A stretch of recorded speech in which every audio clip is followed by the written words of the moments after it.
क्या आप भी रोज एक ही दुआ मांगते हैं और फिर सोचते हैं इतनी बार मांगने के बाद भी क्यों नहीं पूरी हो रही?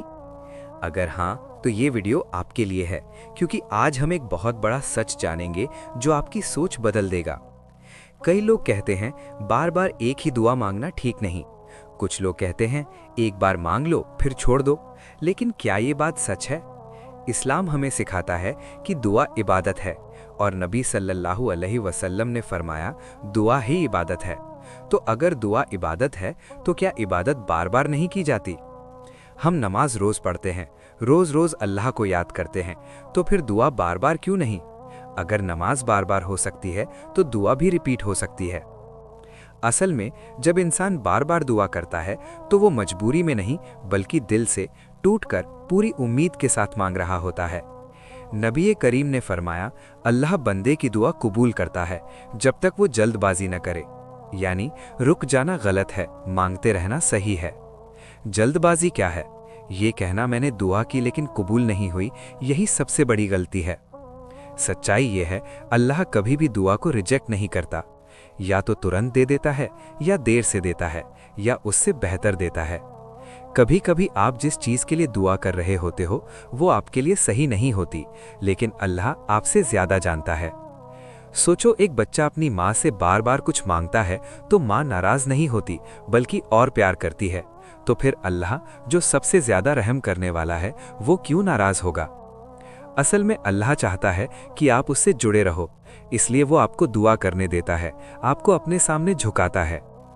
कभी कभी दुआ पूरी होने से ज्यादा दुआ करना जरूरी होता है, क्योंकि वही आपको अल्लाह के करीब लाता है।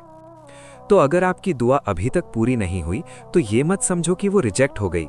हो सकता है आपकी तकदीर बदल रही हो। याद रखो, हर दुआ सुनी जाती है, हर आंसू गिना जाता है, हर सच्ची आवाज पहुंचती है। तो आज के बाद दुआ करना मत छोड़ना, बार बार मांगना मत छोड़ना, क्योंकि यही सच्ची इबादत है।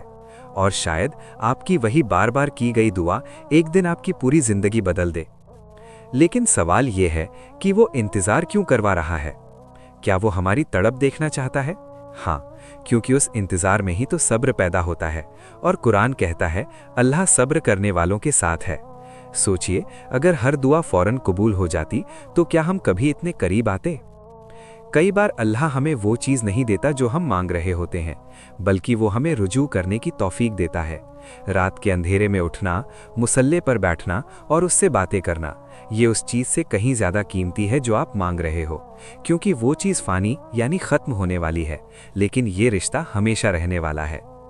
साइकोलॉजी भी कहती है कि जब हम अपनी तकलीफ़ किसी से बार बार शेयर करते हैं तो दिल हल्का होता है। तो फिर उस रब से क्यों नहीं जो बिन कहे सुनता है और सुनकर बोर नहीं होता।